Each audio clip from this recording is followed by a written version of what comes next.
Hello my future doctors, कैसे हैं आप लोग। आई होप कि बहुत अच्छे होंगे दोस्तों, और अच्छा रहना भी चाहिए दोस्तों। आज का अपडेट जो है ना वो आपको नीट 2024 से रिलेटेड मिलेगा। और दोस्तों नीट 2024 में कैसे आपको अपना झंडा गाड़ना है, कैसे इसको क्रैक करना है, और बायोलॉजी से कितने वेटेज होते हैं क्वेश्चन के, इस बार इस वीडियो में मैं बात करने वाला हूं। तो दोस्तों इस वीडियो के अंत तक बने रहिएगा पूरी जानकारी के लिए। और अगर अभी तक आपने मेरे चैनल को सब्सक्राइब नहीं किया है तो सबसे पहले चैनल को सब्सक्राइब कर लो, बेल आइकन को प्रेस कर दे, ताकि बायोलॉजी ड्रीमर्स हमेशा आपके लिए इस तरीके के अपडेट्स लेके आता रहे।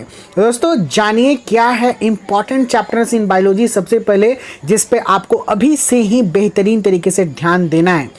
सबसे पहले बात की जाए तो आप एकदम जेनेटिक्स एंड इवोल्यूशन, ये जो यूनिट है ना, इसको बेहतरीन ढंग से पढ़ लीजिएगा, क्योंकि मोर देन 10 क्वेश्चन जो होता है, यानी इससे भी ज़्यादा आपको क्वेश्चंस पूछे जाते हैं एग्जाम में। और इमेजिन कीजिए कि अगर 10 से 12 भी क्वेश्चन पूछे गए हैं तो 12 हो जा 48, इट्स मीन 48-50 नंबर आपको दे के जाएंगे। यानी each and every section is very important. पढ़ते समय इसको ध्यान देना बहुत जरूरी है। बायोटेक्नोलॉजी से भी रिलेटेड अगर देखा जाए तो इससे भी 6-7 क्वेश्चन आ ही जाते हैं ईच एंड एवरी ईयर।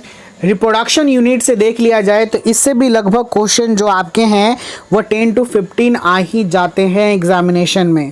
और सबसे इंपॉर्टेंट बात कहा जाए ना, 11th एंड 12th ये दोनों का सिलेबस बहुत ही इंपॉर्टेंट है आपके लिए, क्योंकि 11th में भी लगभग 5 यूनिट हो जाते हैं, 12th में भी 5 यूनिट हो जाते हैं। और इन पाँचों यूनिटों में आपको ध्यान देना है। जैसे फिजियोलॉजी सेक्शन जो हो जाता है, ह्यूमन फिजियोलॉजी में लगभग 7 से 8 चैप्टर हैं, उनको आपको बहुत अच्छे से पढ़ना है, जिसमें बहुत ज़्यादातर क्वेश्चन पूछे जाते हैं। फिर आपका जो सबसे पहला वाला सेक्शन हो गया diversity in the living world, सबसे पहला यूनिट, ये से भी क्वेश्चन किए जाते हैं। सेकेंड वाले थोड़ा सा कम रहता है, मॉर्फोलॉजी और एनाटॉमी से। फिर उसके बाद सेल से बहुत ज़्यादा क्वेश्चन आता है, यानी जो बायोमॉलिक्यूल्स हो गया, जो सेल बायोलॉजी हो गया, जिसको सेल हम लोग बोलते हैं, chapter the unit of life, ये सब जो है बहुत ही इंपॉर्टेंट सेक्शन है।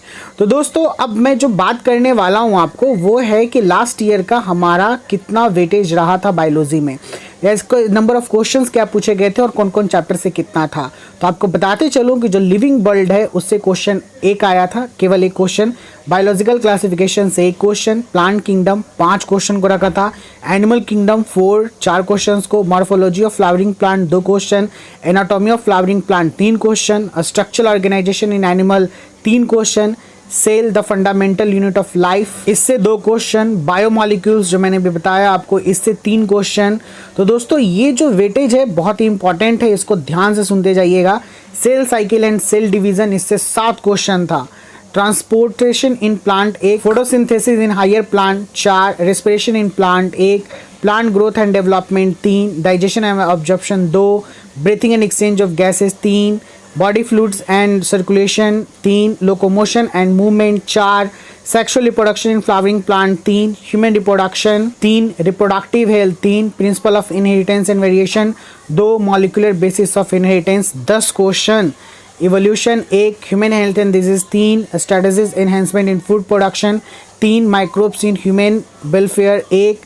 Biotechnology principle and processes 6। Biotechnology and its application 5। Organism and population जो खास करके इकोलॉजी से आ जाता है, इसमें आपका 4 क्वेश्चन। इकोसिस्टम 1। Environmental issue 1। तो दोस्तों आप देख सकते हो कि कितना वेटेज है आपका। ये total 11th and 12th it is very important for securing a good marks in NEET examination. और 2024 के लिए बायो को इन सब चैप्टरों को इग्नोर करना बेवकूफ़ी है। आई होप दोस्तों कि ये वीडियो आपके लिए बहुत ही इन्फॉर्मेटिव रहा हो, बहुत कुछ पता चला हो इससे। अगर ऐसा हुआ हो तो प्लीज़ वीडियो को लाइक कीजिएगा, अपने दोस्तों के बीच में शेयर भी कीजिएगा, ताकि उन्हें भी पता चले वेटेज के बारे में। और इसी तरीके से अपने भाई, अपने दोस्त, अपने मेंटर को आगे बढ़ाते रहिए। बहुत जल्द मिलते हैं एक नेक्स्ट अपडेट और न्यू वीडियो के साथ। Bye bye, take care.